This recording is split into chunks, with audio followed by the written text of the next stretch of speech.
right, let's get this show on the road. Another episode of Bengals Nation. Let's hear it. Our guys went out to the desert and got a big-time win over the Arizona Cardinals, but you don't want to hear me talk about it. Let's hear from the players, DJ Reader and Mike Hilton.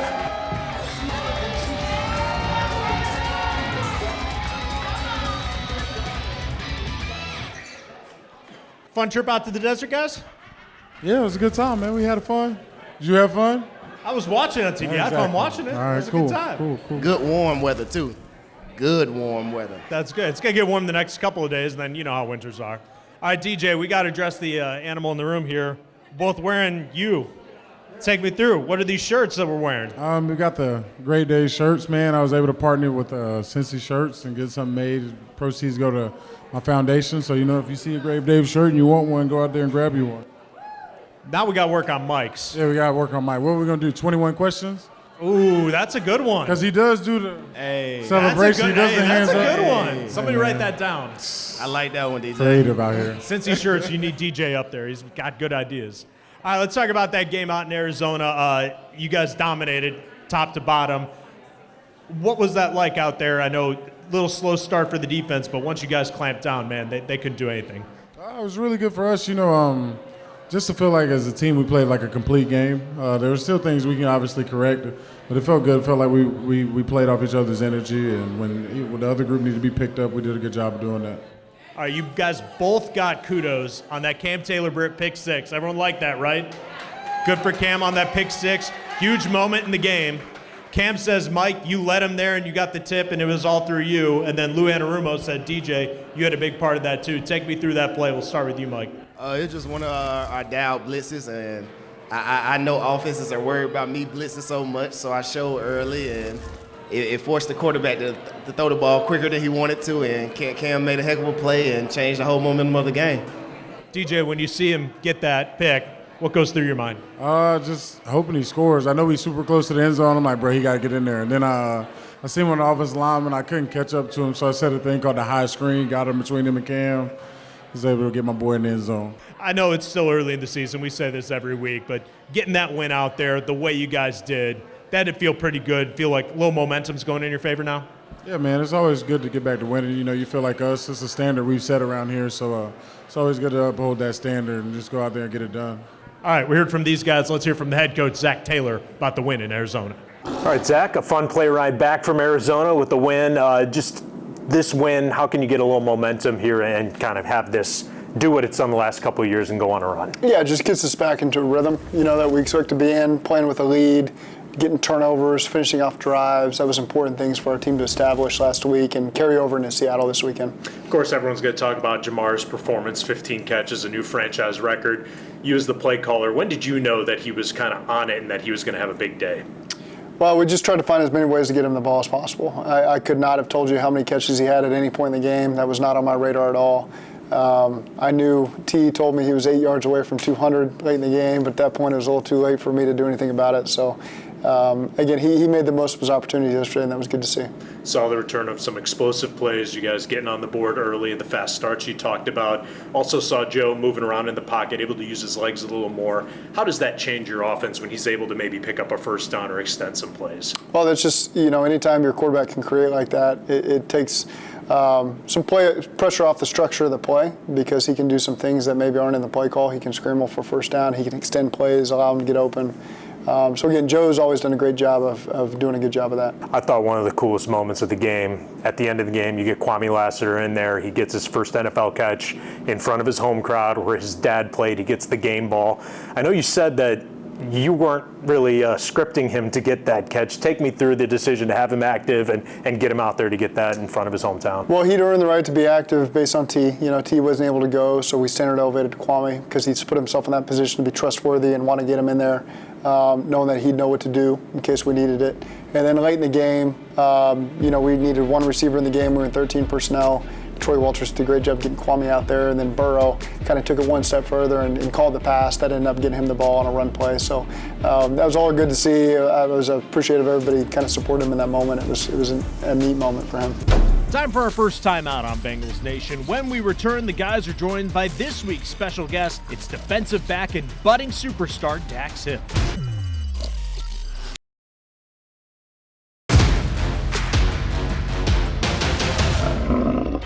We want to welcome y'all to another episode of Getting Defensive, man. I'm your host, Mike Hill, and this your host, DJ Reader. Yo.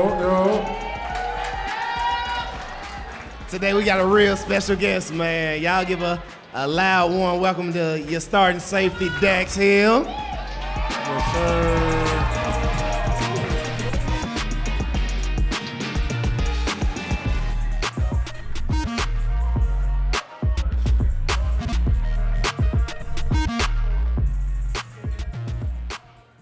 Yes, sir. Yes, sir. What's up, Dax? What's going on, man? What's up? Appreciate y'all for having me. Man, we're going to get straight to it, man. You're going into year 2, man. Just tell us about that experience from rookie year to now, how much experience and confidence you've gained. Yeah, I mean, my rookie year was a rough year. Really not really playing a lot, but this year I've grown a lot just being around, older guys and, the guys that kind of led me last year. I feel like that kind of catapulted me into where I'm at today. So I've been having a lot of fun, learning as I go, and really just excited for, the rest of the journey. Well, we got a big game Sunday, man, against a tough team. So on our side of the ball, what you think it's going to take for us to get a dub?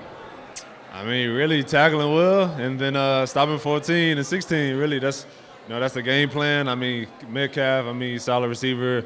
Tyler Lockett, he's been in the league for, a long time, savvy receiver. So, stopping those guys and then really just playing our brand of football. You already know how we play. And so, yeah, really just not doing anything too spectacular, just, doing our job and, having fun. That's what's up, man. I got to talk to you earlier at lunch a little bit. We talked about you growing up. Now, let us know a little bit about Dax Hill, the baller. I heard you was a pretty decent basketball player. I don't really like that, actually. I'm being modest. I ain't going to really say too much about it, but I really had that shot, but I grew up playing basketball. Basketball was my first love. Played it since I was like kindergarten, and I don't know. I just kind of gave it up. Really, like freshman, sophomore year of high school. Really, just was more focused on football. But I really had a stroke, but I just gave it up, man. I passed it on to the younger cats, I guess. Well, Dax, man, we appreciate you coming on, getting defensive with us, man. Like I said, you grown and matured a lot this year. You've been balling, man. Just keep it going. Let's get another dub on Sunday, man. Appreciate y'all, man. Appreciate y'all. Yes, sir. Next up, you got the Seattle Seahawks. Take me back, 2019, your first game as a head coach, first game as the head coach of the Bengals. You're in Seattle. It's a 1-point loss. Just how have you changed from that first game until now, several years in? Oh, I can't even. We don't have enough time for all that. It seems like 2 decades ago when that game took place. I just remember my nerves in the locker room before the game. Sitting by myself, so nervous for that first game as a head coach and what our team's going to look like. And gave great effort. Almost pulled it off there at the end. Mismanaged some timeouts at different points of the game. I still go through all those notes from that game, anything that could have maybe put us over the edge. But guys played really hard, and we almost were able to walk out of a really difficult environment with a win in that first game. You see a lot of teams multiple times a year or, consistently. You see the AFC North teams twice a year. You see Kansas City a lot. You see Buffalo almost every year. You don't see these West Coast teams all that often. How is it more difficult to play against teams that, you don't have a history like that and you see them once every 4 years? Yeah, you just don't know the personnel very well. You maybe know it through the draft or if a guy's played for another team, but if it's players they've developed, you don't know those players very well. And so Seattle's offense has been on my crossover tape a lot as I study other teams' defenses because we played them. So I'm familiar with their offense, but we're taking this week to get familiar with their defense as well. You got a familiar name in the coaching staff, Shane Waldron, their offensive coordinator. You guys coached together in LA.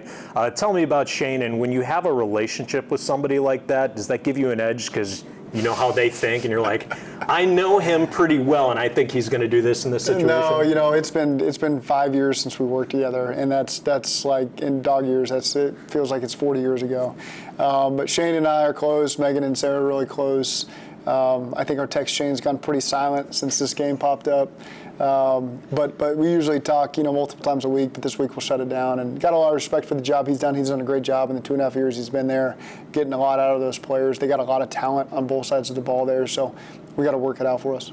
Pete Carroll has been in this game a very long time. Do you realize how long he's been a head coach? I mean, he beat me in 2006 when he was at USC and I was in Nebraska. And So I don't know how long he's been a head coach. It goes further than that. I looked it up. He actually coached against your dad when he played at Oklahoma. Pete was the secondary coach at Iowa State with Earl Bruce. No kidding. Okay. I'm assuming Oklahoma won that game. Yeah, Oklahoma won big. His career spanning that long, that's rare in coaching. What makes him one of those guys that can do this for a long time? Yeah, so he's coached against my dad, he's coached against me as a player, and now he's coached against me as a coach. So good for him. Bengaltizers, sponsored by Sensoy. Hey everybody, it's Josh Sneed and David Fulcher here with Jessica from Sensoy for another edition of Bengaltizers. Now, I was lucky enough to be here last week. You missed out on the bacon-wrapped hot dogs. Oh, it was a good one. Bacon-wrapped hot dogs. Unbelievable, but Arizona.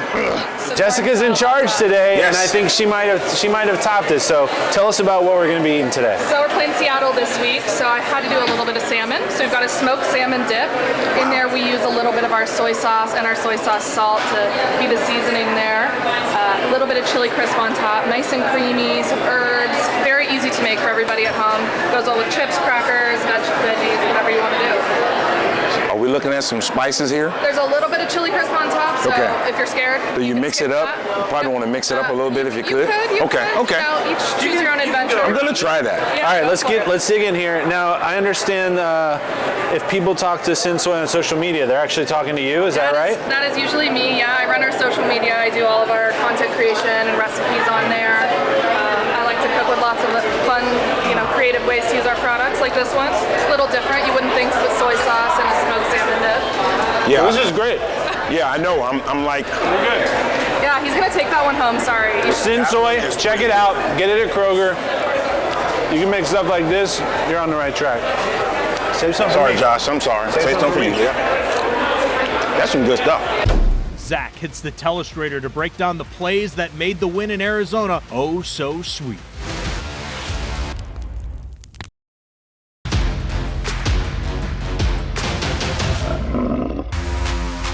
Coach Taylor's Breakdown, sponsored by Wendy's. First up, we got the defense. So we got a sack early in this game. They ran it naked. So you're going to see this receiver on the slots trying to come off like he's trying to block, so run, so we'll fall asleep, and they can hit the slow cross over the top. But they hit it right into a pressure by Dax. So Dax is coming free. And so Dax gets Dobson, stop his feet there. And Trey Hendrickson does a great job pursuing from the backside with B.J. Hill. And they finish off with the sack. So great job early in the game, gaining some momentum on defense. Doing a really good job. You can just see the acceleration here by Dax. He's a really good blitzer, doing a great job putting his foot in the ground and making sure he cuts off the right angle. So the quarterback's got to pull up and his teammates can get there and help finish off with the sack. So that was good stuff to see.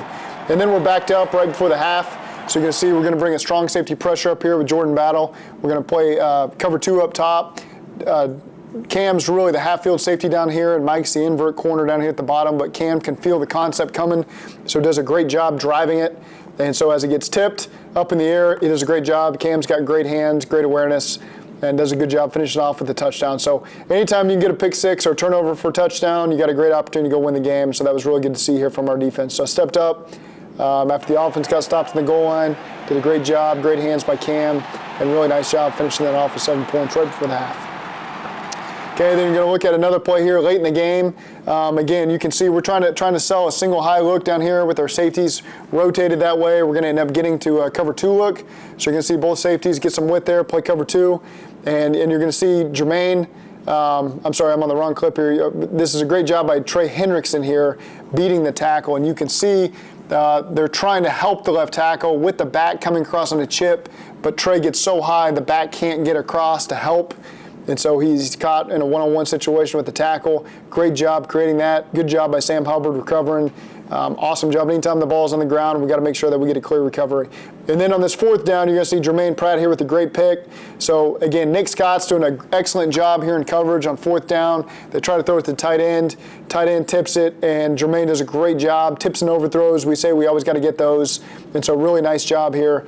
Finishing off the drive with the turnover. So good to see, and he got a little banged up on the play, but looks like he's going to be just fine. So great way to end the drive there by the defense with another turnover. And then offensively, I thought our run game was really solid. We were able to get the ball to Mixon 25 times and try to beat up their D-line and their linebacker a little bit. So you're going to see really good double teams up here. You're going to see Ted and Cordell here with a great double team, getting movement on the first level. You're going to see Kappa and Jonah doing a great job getting movement up to the second level. Mixon does a great job setting the backer over the top and then putting his foot in the ground and coming back underneath for a big gain there. So really good job by the lineman up front. Great job by Mixon setting it all up and able to get us a good run.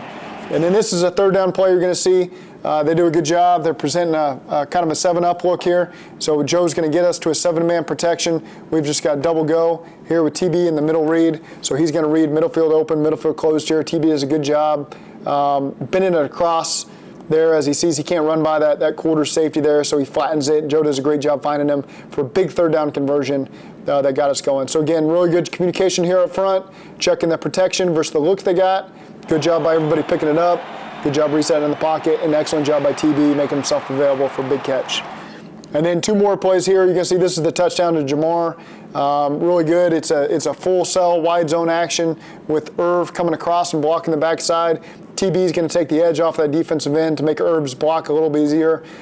Joe is trying to stay in phase with Ted in terms of his launch point, and Jamar does a great job on the opposite numbers, being able to go track this ball over his shoulder. So this is a really good look at it. You're going to see Joe staying in phase with the pocket because it's kind of a movement play, launching the ball down to the opposite numbers, and you can see Jamar makes one of the toughest catches in football, 58 yards down the field, tracking that thing over his inside shoulder is a very difficult thing to do, and he's one of the few people on this planet that can do that. And then the last touchdown here is a little bit of an unorthodox play action, drop back play here. We had some struggles in the low red zone. Then you can see Jamar just doing a great job of running the back end line, Joe extending time and finding Jamar back here outside the goalpost. So great job by Jamar running full speed across the end zone. Excellent protection up front, keeping guys off of Joe. Joe finding some ways to move to create a better throwing angle on Jamar, and Jamar finishing off that thing with a nice touchdown dance. That was good to see. Zac gives his keys to victory as a very good Seahawks team comes to Paycor Stadium on Sunday. This is my glory.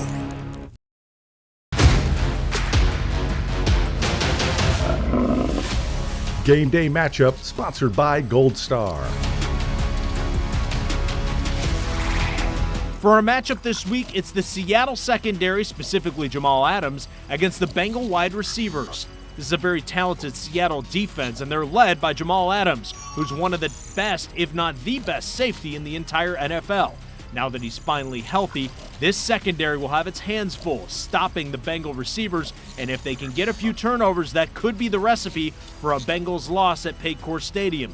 It'll be ever important for Joe Burrow and the receivers to be on the same page and make sure those turnovers are limited against a ball hawk secondary.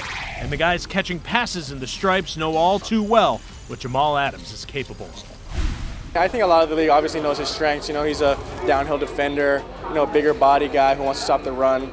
And so, you know, you just got to account for that aggressiveness and try to beat that in ways that I probably won't tell you until you see it on Sunday. But, yeah. Keys to the game, sponsored by Kia. The bye week is next week. What do the Bengals have to do to get in 3-3 before the bye?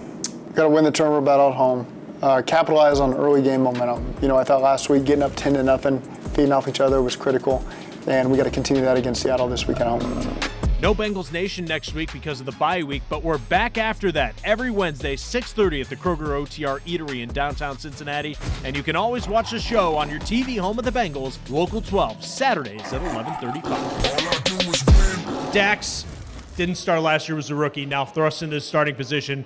Mike, how much have you seen him grow so far this year? Oh, man, he's grown tremendously. Just knowing where he come from his rookie year and the position he stepped into this year, you know, it wasn't too much for him. Dax is a quiet guy, but he's starting to learn how to be more vocal and really, you know, put forth the effort because he understands that we're leaning on him a lot this year, and he's been playing well for us. Dax, how much have you grown, do you feel personally, grown the first 5 weeks of the season?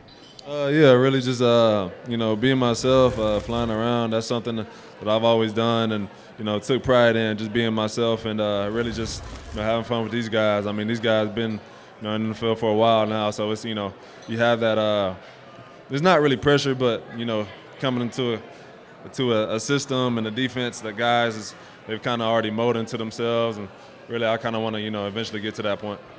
All right, talking about you, Dax, we talked back there. Your middle name. Do you guys know what his middle name is? It's a really cool one. I don't got it. Nope. Dax. Son of Jarrell. Superman. Jarrell. That's Superman's dad. I think that's awesome. What's it like growing up with a comic book middle name like that? I don't know. I mean, I thought the apostrophe was cool because it's JORE''L. I thought it was just always cool how my dad spelled it and how he wanted to spell it. But yeah, I mean, I just took it and yeah, I guess. Yeah. But you're not a big comic book guy. I'm not. I don't know how my dad came up with it. So we ate lunch all day. We talked about Juan Drago. Well, you didn't ask me about my middle name. That's though, crazy. You didn't bring that up. I should have mentioned it, didn't I? You should have mentioned that for sure. I didn't want to take that moment away from you, though. TJ, you superhero Reader. guy?